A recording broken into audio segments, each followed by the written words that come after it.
festival Oravské polhorie je medzinárodný, to znamená, že máme tu zahraničných priateľov.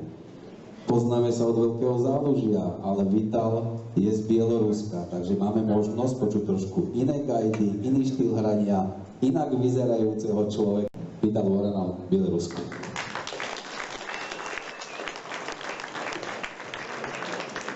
Už sú tu tretí deň, takže trošku umiem rozprávať aj po slovensku. Poviem vám, že bol to moc pekný festival. Ďakujem moc krát za pozvanie a možnosť reprezentovania bieloruskej gajdorskej tradícii.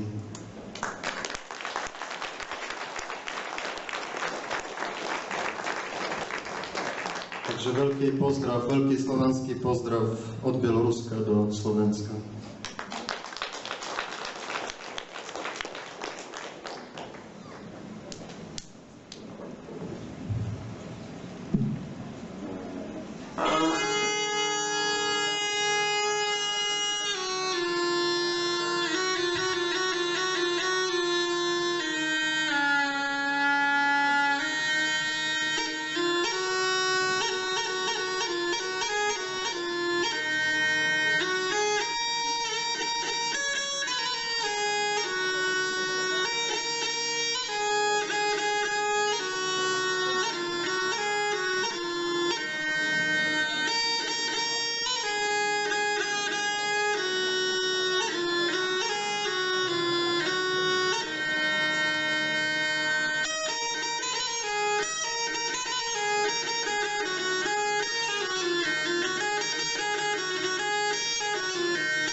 Ďakujeme pekne, šťastný cesty do Bieloruska.